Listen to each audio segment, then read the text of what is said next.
Oil form దగ్గర ఉన్నాము. రేపు ఇక్కడికి రేవంత్ రెడ్డి గారు వస్తున్నారు ప్రారంభోత్సవానికి. రైతు ఉత్సవ మేళట, రైతు ఉత్సవ మేళ. ఏం ఉత్సవం చేసిండో, ఏం సంతోషపరిచిండో ఎవరికి అర్థమైతే లేదు. రైతు నిరుత్సాహ మేళ ఇది. అసలు రేపు వస్తున్నాడు. అసలు ఇక్కడ చేసింది రేవంత్ రెడ్డి గారిది ఏం లేదు, ఏ ఒక్కటి కూడా లేదు. ఇక్కడ మొత్తం పరిసరాలు ఎంత కరువు ప్రాంతం ఉన్నాయంటే, ఇది మా ఊరే, నర్మేట అనేది మా ఊరే. ఇక్కడ ఎంత కరువులో మేము పెరిగినాము, ఎంత కరువు ప్రాంతం అని అంటే, ఎంత బోర్లు వేసినా కూడా ఒక్క నీడు సుక్క రాకకు మొత్తం అప్పలపాలయ్యేటోళ్ళం. మా బాపు వ్యవసాయం, మేము 5 పిల్లలు. నీడు సుక్క రాక ఎన్ని బోర్లు వేసినా కూడా అన్ని బోర్లు అయ్యి మొత్తం అప్పలపాలైపోయినాం మేము ఒకప్పుడు.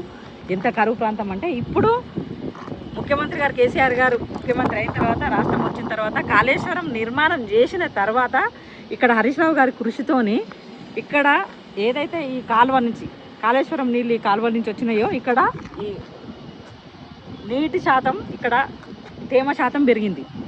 దానికి అనుకూలంగా ఇక్కడ ఈ ఫ్యాక్టరీ ఏర్పడ్డది. ఈ ఫ్యాక్టరీకి కూడా రాష్ట్రం వచ్చిన తర్వాత, తెలంగాణ వచ్చిన తర్వాత నిరంజన్ రెడ్డి గారు, అక్కడ వ్యవసాయ శాఖ మంత్రి హరీష్ రావు గారు, ముఖ్యమంత్రి గారు, అప్పటి ముఖ్యమంత్రి గారు, తొలి ముఖ్యమంత్రి గారు కేసీఆర్ గారు 300 కోట్లు ఇక్కడ నిధులు ఇచ్చిండ్రు. దీన్ని డెవలప్ చేశారు. మొత్తం అభివృద్ధి చేసిన తర్వాత ఇప్పుడు ఇక ఎవరికి పుట్టిన బిడ్డని, ఇక పెరిగిన బిడ్డని తీసుకొని నా బిడ్డ అని ఉరికొస్తున్నాడు రేపు రేవంత్ రెడ్డి గారు.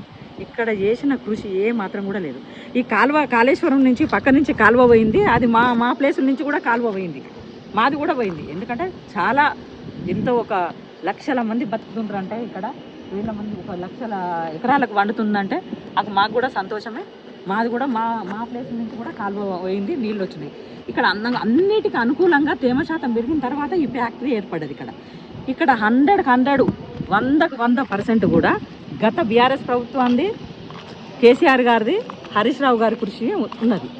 కానీ రేపు రేవంత్ రెడ్డి గారు వచ్చి అన్ని సభల లెక్క ఏమన్నా ఒకటి మాట్లాడితే మాత్రం ఇక్కడ ప్రజలే సిద్ధంగా ఉన్నారు రేవంత్ రెడ్డి నిజంగా.